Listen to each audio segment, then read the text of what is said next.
Bien, vamos a saludar a nuestro primer invitado, el doctor José Serrano, ex ministro del Interior. Vamos a hablar con él los próximos minutos.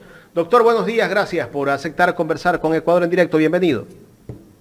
Muchas gracias, buenos días. Mil disculpas por el pequeño retraso, pues tuve un problema acá con la tecnología. Gracias. Doctor, ¿cómo ver el panorama político en este momento del país después de una primera vuelta, después del asesinato de un candidato a la presidencia de la República y después de perjudicar a una candidatura que terminó primero, pero que podría haber terminado en primera vuelta todo? Bueno, en realidad su resumen en su pregunta es muy importante y en la cual yo coincido plenamente, ¿no? Es decir, estas elecciones pues terminan siendo afectadas por el asesinato de Fernando Villavicencio, un asesinato que se da 11 días antes de las elecciones. Es decir, esto no es que fue una casualidad, estuvo completamente planificado, pero al mismo tiempo que estuvo planificado, tenemos un gobierno, que es el gobierno del banquero Guillermo Lasso, pues que no le da ninguna respuesta al Ecuador. Ninguna respuesta al Ecuador. Es un gobierno que sigue queriendo vanagloriarse de la incaución de 500 toneladas de drogas, como que este ha sido un gran hito de Lasso, ¿no? Cuando en realidad no es otra cosa que el haber permitido que la frontera del Ecuador se abra del Carchi al Macará,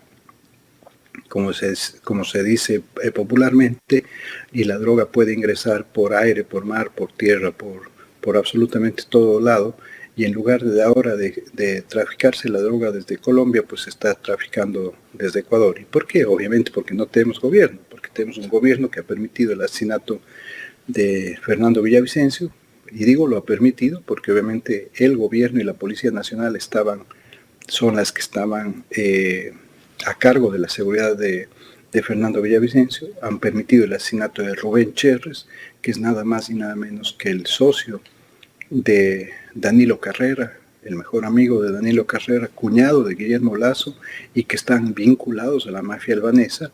Han permitido el asesinato del alcalde de Manta, Agustín Intriago, del dirigente de Revolución Ciudadana, Pedro Briones, entre otros, que están engrosando esta lista brutal de cerca de 4.600, 4.700 ecuatorianos, 4.600, 4.700 ecuatorianos que han sido asesinados hasta el día de hoy, solamente en el año 2023. Por un lado nos dice, hemos incautado 500 toneladas de droga, pero nunca nos habla de los 4.700 ciudadanos asesinados justamente en este gobierno, que se ha convertido ya no solo en un gobierno inepto, sino se ha convertido en un gobierno asesino. Eso es el gobierno de Guillermo Lasso. Y en esa perspectiva, pues estas elecciones se ven completamente ya no empañadas, sino manchadas de sangre las manos de Lasso, manchadas de sangre el corazón mismo del país, y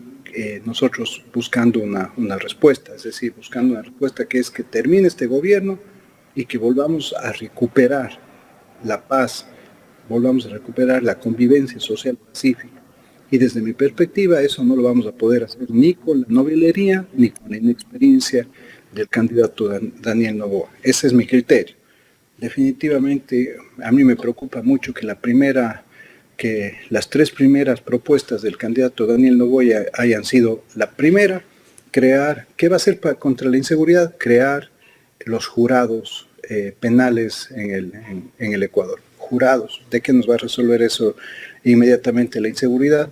Que va a traer una barcaza, cárcel, para que los delincuentes más peligrosos estén en alta mar. Traer esa barcaza, cárcel, tomaría 3 años en construirla, y tendría un costo de 160 millones de dólares solo construirla, y administrar esa cárcel costaría entre 15 y 25 millones de dólares. Una cárcel para 600 privados de libertad tendría un costo entre 15 y 25 millones de dólares. Eso es lo que cuesta la cárcel barcaza que se utiliza en Nueva York. Y supongamos que en el mejor de los casos logra alquilar una barcaza, que no hay una barcaza cárcel. Esa cárcel nos costaría 10 millones de dólares anuales y nos costaría los 15 a 20 millones de dólares anuales también de mantenimiento, es decir, 25 millones de dólares. Cuando con esa plata, de acuerdo en cambio a lo que dice, esa es la propuesta de Daniel Mendoza, jurados, cárceles Barcaza, y al mismo tiempo nos habla de un sistema integrado de inteligencia, pero no dice absolutamente nada más. Entonces, en realidad son propuestas muy etéreas, son propuestas muy abstractas, son propuestas que no dicen absolutamente nada.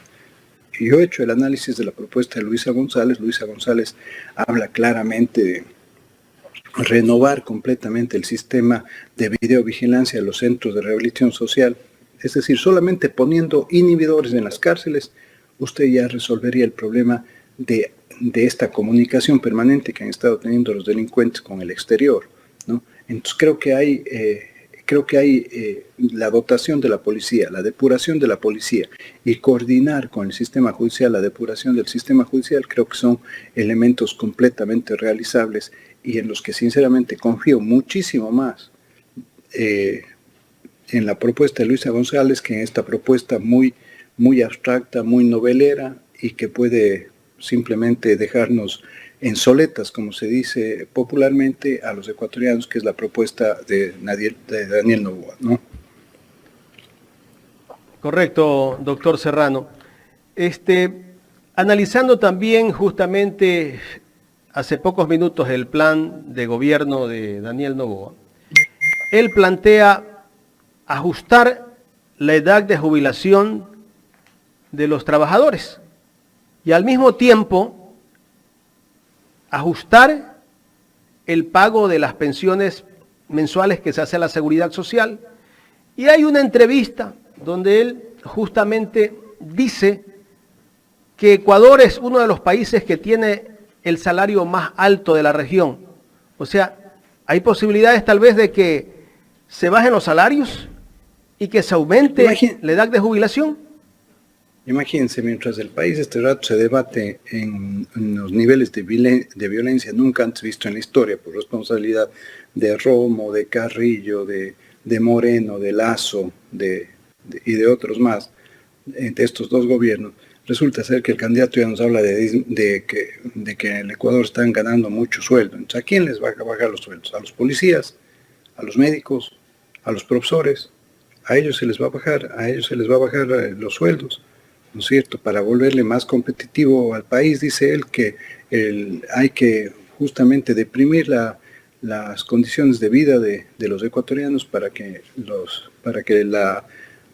la producción del Ecuador sea más competitiva, para que los productos del Ecuador sean más competitivos con el exterior. A mí me parece realmente un absurdo, un país en el que 200.000 ecuatorianos han tenido que huir en estos 2 años del gobierno del banquero Lazo, han tenido que huir saliendo del país, yendo a Estados Unidos, Europa, etc. Ahora resulta ser que el candidato Daniel Noboa nos dice que los sueldos son muy altos, que va a ajustar las pensiones, que va a ajustar los años de jubilación, que va también, si no estoy mal, algo mencionaba con relación a solamente dar incentivos a las empresas que vengan, pero no generar los incentivos también para los ecuatorianos en este rato, y que va a generar también 100.000 empleos nuevos para jóvenes menores de 30 años o de 29 años en el Ecuador, en el sector público. ¿Pero cómo?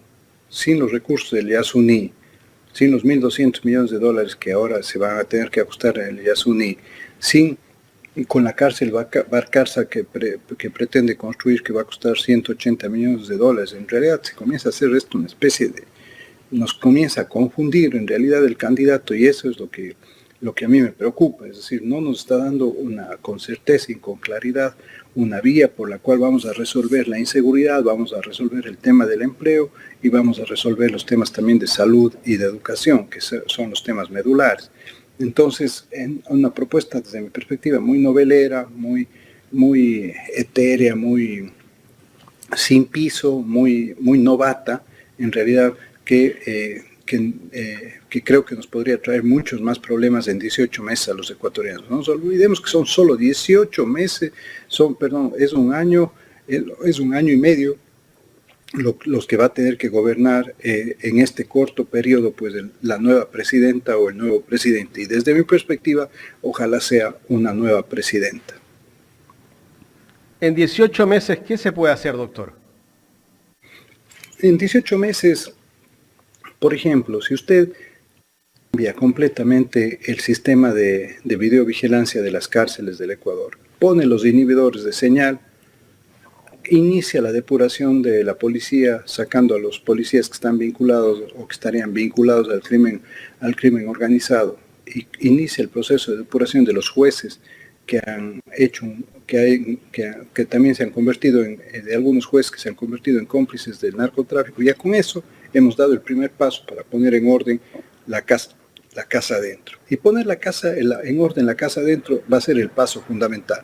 Porque si no ponen orden, no tienen sistema de videovigilancias en las cárceles, no tienen sistema de inhibidores en las cárceles, no tiene fuera a los policías que han estado cometiendo actos de corrupción y a los jueces que han estado cometiendo actos de corrupción vinculados al narcotráfico y al crimen organizado, pues no pasa nada. Porque todo lo que haga van a ser cortinas de humo. Porque usted va a seguir teniendo infiltrados que sigan dando la información. Entonces eso obviamente ya es un paso fundamental. Con que se hagan esas 4 cosas específicamente para la seguridad ciudadana, yo creo que ya damos una muestra clara de que habrá decisión política para resolver esta maratón sangrienta que hemos enfrentado los ecuatorianos y las ecuatorianas durante el gobierno de Lasso y de Moreno.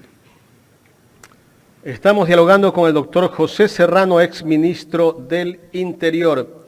Doctor Serrano, pasemos al tema del asesinato de Fernando Villavicencio. Terminó la primera vuelta, como que bajó la intensidad de todo lo que se hablaba del asesinato de Fernando Villavicencio e incluso también del caso del general Gabela, como que el objetivo era darle duro al tema de la primera vuelta. Claro, era darle duro al correísmo, darle duro al presidente Correa, ¿no es cierto? Ese era el gran, y por ende darle duro también a su candidata, a Luisa González, ese era el gran objetivo. Mire usted que Fernando Villavicencio efectivamente termina en tercer lugar, obviamente con el candidato sustituto que, como siempre lo sabíamos, él era un político infiltrado en el periodismo, como es este personaje que hasta en su apariencia física pues denota el odio, ¿no es cierto?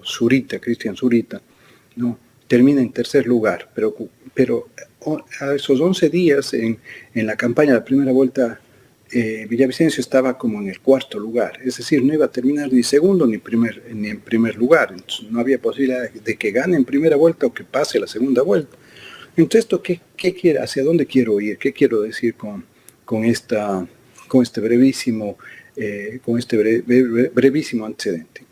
Que Villavicencio, entonces, si no iba a ganar en primera vuelta y no iba a pasar a la segunda vuelta, ¿a quién le podía beneficiar ese asesinato?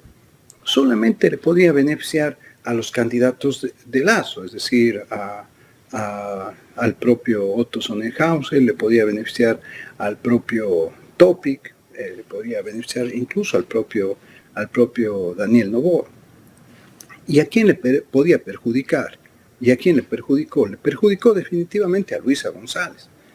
Le perjudicó a Luisa González por la sensación que se armó en el país. Lo que nunca esperaron los asesinos intelectuales de Fernando Villavicencio es que la familia de Fernando Villavicencio tenga una reacción directa contra Lasso y contra la policía, porque estos criminales lo que esperaron es que la reacción de la familia de Fernando Villavicencio sea una reacción directamente contra el expresidente Correa y obviamente su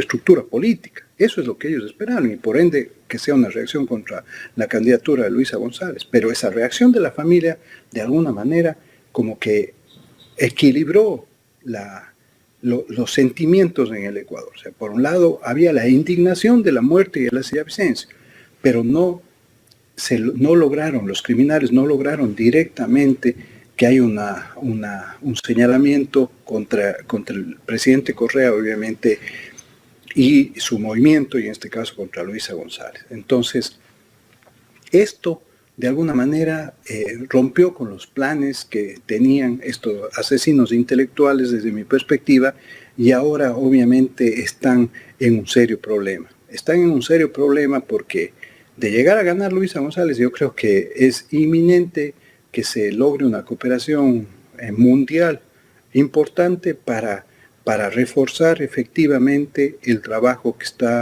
se está haciendo en el Ecuador, y que haya una mayor claridad y transparencia de la investigación del asesinato de Fernando Villavicencio. Me preocupa muchísimo que tengamos mucha más información desde Colombia del asesinato de Fernando Villavicencio que del gobierno de Lasso y de la Policía Nacional.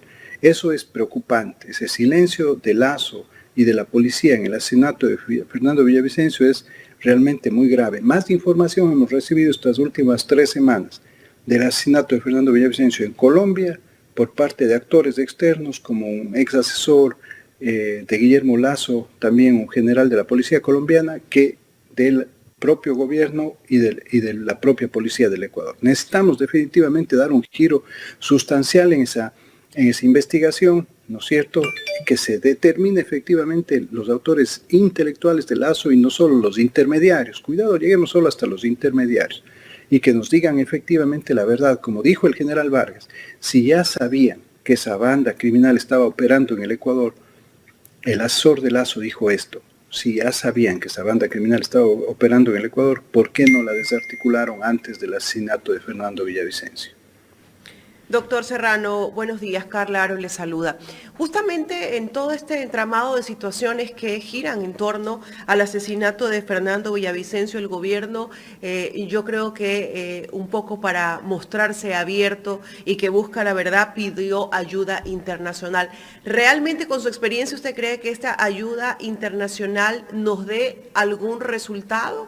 ¿O simplemente es una pantalla para decir que el gobierno efectivamente está interesado en buscar a estos responsables? Carla, buenos días. Mire, yo a Lasso no le creo nada. Lasso es un farsante. Lasso es un cínico. Perdónenme utilizar una palabra tan dura, pero Lasso es un cínico, un sinvergüenza en realidad. A ese señor no le creo absolutamente nada. Mire, el tema fundamental es acá. Perfecto, llegó el FBI. ¿Qué está haciendo el FBI? Que nos muestren qué está haciendo el FBI. ¿No será que ya se fueron? ¿No será que no pudieron hacer absolutamente nada? Eso es lo que queremos saber. O sea, ¿cuál es el rol que está cumpliendo el FBI en esta investigación? No nos olvidemos, la pregunta que usted ha hecho, Carla, es fundamental en este momento. ¿Dónde está el FBI trabajando? ¿En qué está trabajando el FBI? ¿Por qué no nos muestran el trabajo que está haciendo el FBI? El FBI ya vino al Ecuador, como nos mencionó Lasso. Queremos saber qué trabajo está ahí en coordinación con la justicia y con la policía.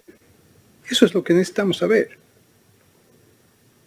Doctor Serrano, ¿hay una contaminación total del narcotráfico y la corrupción dentro de la policía, dentro de la fiscalía, dentro de la judicatura y bueno, y de todos los administradores de justicia? De hecho, ahora vemos incluso que se ha viralizado, habría que averiguar si es cierto o no, incluso un video de una supuesta banda donde le dice a la policía que en estos términos, ¿no?, que la ha pateado con droga, que se ha llevado droga, y esto nos hace ver pues la descomposición definitivamente que hay dentro de la parte judicial y de los administradores de justicias, encadenado, ¿verdad?, a ciertos grupos de poder y encadenados definitivamente al gobierno.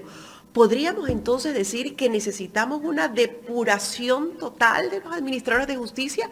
Y si es así, ¿cómo lo logramos?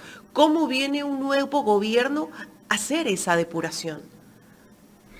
Carla, su pregunta también es muy importante, muy oportuna. Definitivamente no creo que sea total la penetración, pero sí en algunos niveles importantes, tanto de la justicia como de la Policía Nacional y de las Fuerzas Armadas. Hay en realidad policías, hay miembros de Fuerzas Armadas y hay algunos jueces también que están involucrados con el narcotráfico. Eso es innegable. Eso es innegable. El video del que usted habla, por ejemplo, es un video gravísimo. Es un video que está viralizado en el Ecuador, en donde Los delincuentes ya no tienen ningún empacho en desafiarle al Estado de esa manera, salir en un video diciendo que les han pateado con 220 kilos de droga, alguna cosa de esa, muestran las fotos de los policías, muestran las fotos impresas en carteles de más buscados de los policías, muestran los seguimientos que les han hecho los policías con sus parejas, las viviendas de los policías, etcétera. ¿Qué está pasando? Y tenemos un mando policial y tenemos un ministro del Interior, tenemos un presidente de la República que no dicen nada, absolutamente nada con relación a esto.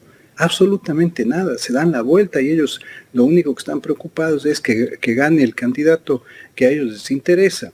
Mire, Carla, yo le digo una pregunta, yo termino su pregunta con esta respuesta y con esta pregunta. Es fundamental hacer la depuración en la policía, urgentemente. Y esto no requiere de recursos, esto requiere de decisión política. Sí, eso es clave. Hay que hacer esa depuración. Ese es el primer paso, poner en orden la casa adentro, porque no puede enfrentar a Lampa que está obviamente acechando a todo el Ecuador y destruyendo todo el Ecuador. Pero, como le digo, termino mi respuesta con esta pregunta. Yo quiero saber por quién va a votar Guillermo Lasso. ¿Por quién va a votar Guillermo Lasso? Eso nos puede dar una señal muy clara del camino que tienen que seguir los ecuatorianos para saber efectivamente si vamos a generar un régimen de 18 meses de impunidad o vamos a generar en realidad un gobierno que proteja a los ecuatorianos como es lo que estamos necesitando. Bueno, creería yo que sin duda alguna por una línea progresista no se va a ir el señor Guillermo Lasso, ¿no? Sabiendo que él viene pues de la banca y de esa línea del empresariado ecuatoriano, ¿no? Y ahí tendríamos tiene que analizarlo el pueblo ecuatoriano. Claro, exactamente, Carla. Por eso es importante, más allá de lo que nosotros creamos, preguntarle a Lasso, ¿por quién vas a votar? Y en función de eso también nosotros podamos tomar nuestras decisiones. Usted también estuvo en la Asamblea y sin duda alguna conoce el movimiento y tiene mucha experticia en el tema. Tenemos un bloque mayoritario de la Revolución Ciudadana que se ha mantenido fuerte durante muchísimo tiempo y no se diga más en este gobierno. Pero también ahora tenemos otro bloque, que es ese bloque de Construye y Gente Buena, que bueno, pues en unión formarían pues la segunda fuerza política. Y sabemos que atrás de ese bloque está la señora María Paula Romo. Desde su percepción, ¿cuál es el objetivo en conjunto de ellos en la Asamblea? Porque es preocupante.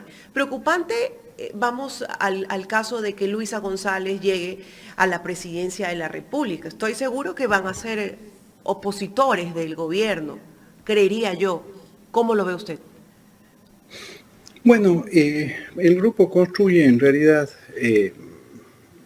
seguía una línea, ¿no es cierto?, de gestión, una línea política básicamente establecida por Villavicencio, ¿no es cierto?, por Fernando Villavicencio, que fue a quien Romo, de manera inexplicable desde mi perspectiva, le presta el partido, pero luego de haber sido denunciada, como todo el país conoce, como la repartidora de hospitales, es decir, eso ya lo sabemos, ¿no es cierto?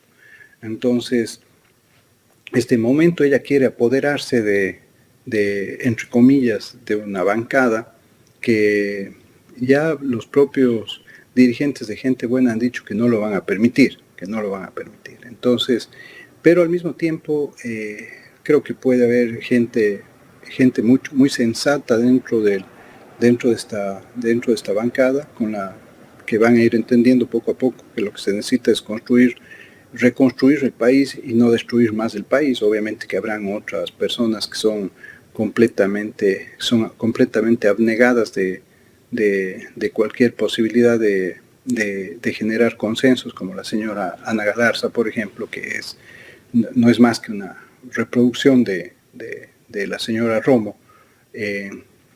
Entonces, no veo posibilidad en realidad que que con esa bancada vaya a poder haber algún tipo de acuerdo o de establecerse algún tipo de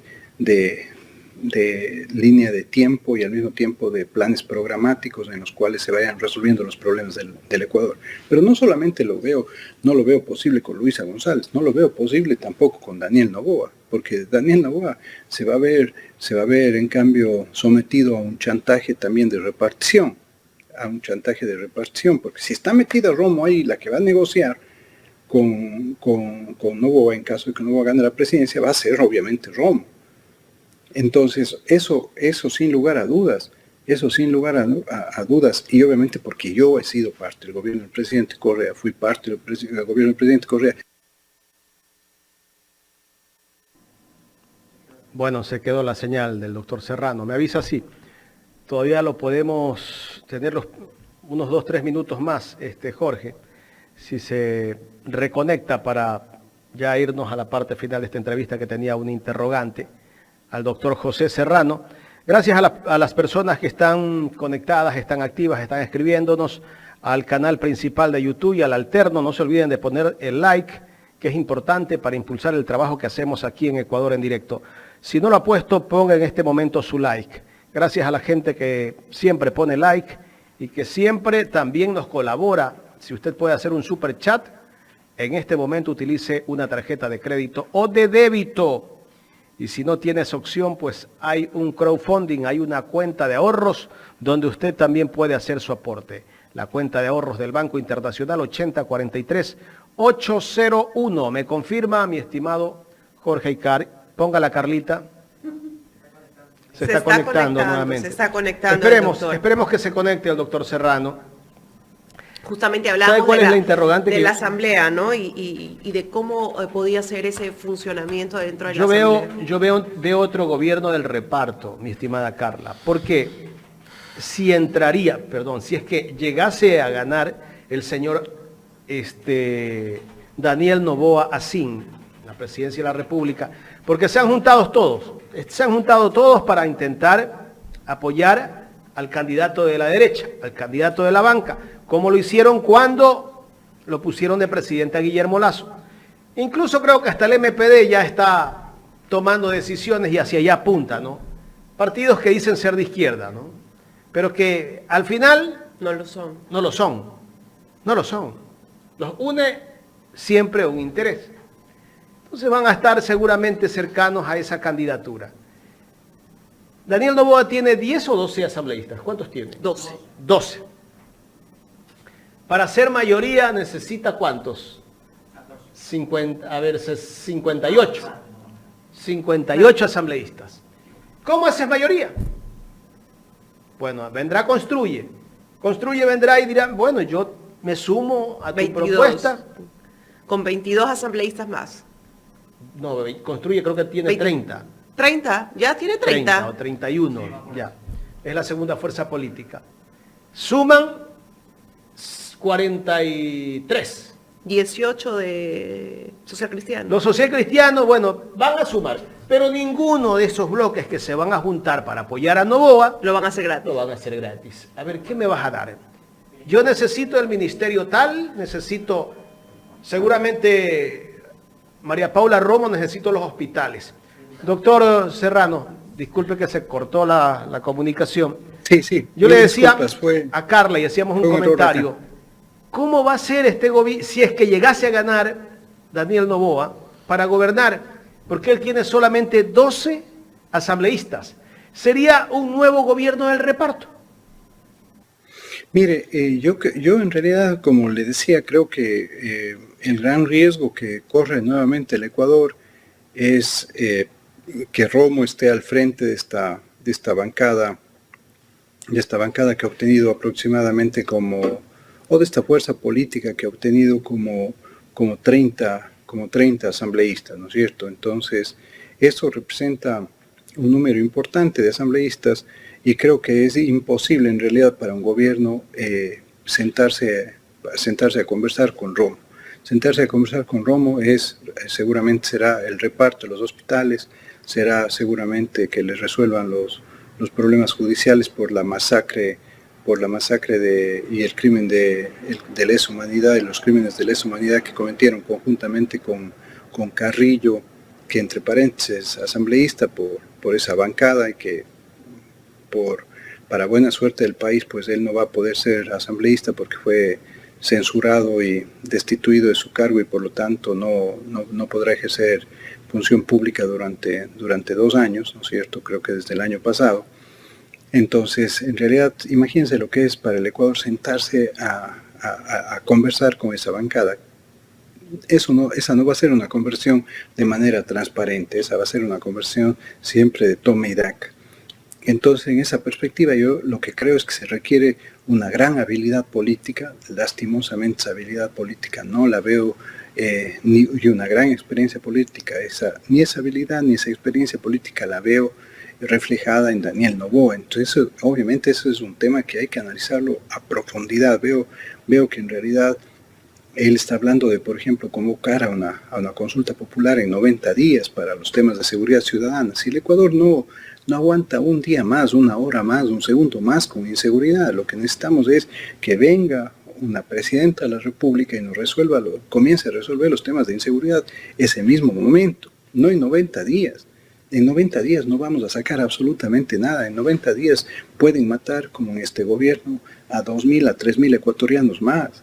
Entonces no podemos terminar en un desangre más esperando una consulta popular para resolver el tema de la inseguridad del país. Requerimos obviamente una respuesta inmediata y esa respuesta inmediata tiene que ser colocar inhibidores, colocar un nuevo sistema de videovigilancia, iniciar el proceso de depuración de la policía, coordinar el proceso de depuración del sistema judicial con el Consejo, la Judicatura y obviamente el gobierno. Y eso creo que es lo fundamental. Entonces, alinear a todas las fuerzas. Yo no creo que el Partido Social Cristiano se vaya a oponer a iniciar este trabajo, no creo que el partido de Noboa se vaya a oponer a iniciar este trabajo, no creo que el partido que Revolución Ciudadana se vaya a oponer entonces a iniciar este trabajo. Entonces, como usted ve, ya solamente sumando las dos bancadas más la de Revolución Ciudadana, que es la más numerosa, que es la mayoría, en realidad la más votada, entonces usted ya tiene una mayoría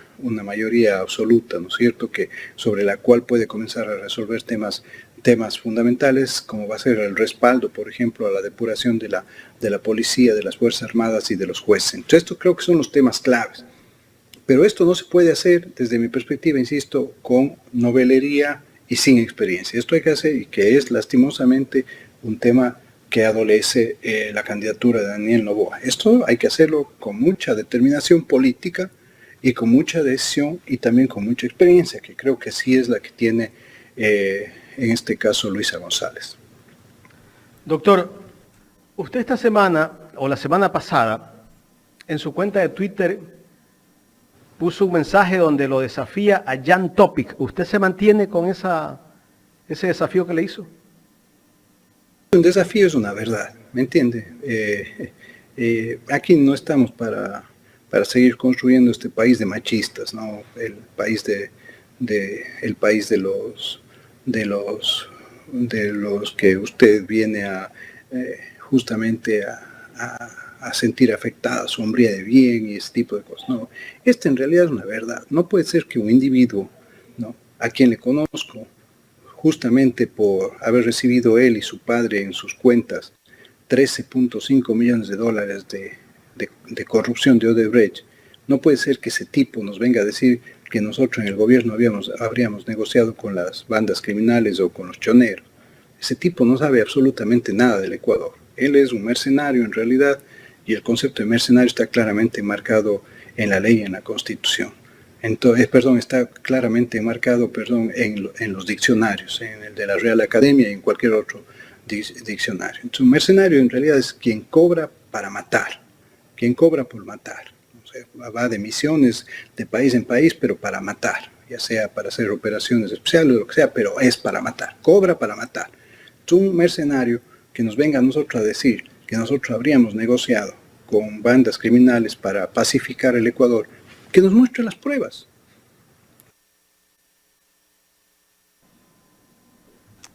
Bueno, se cortó la señal nuevamente, algo pasa.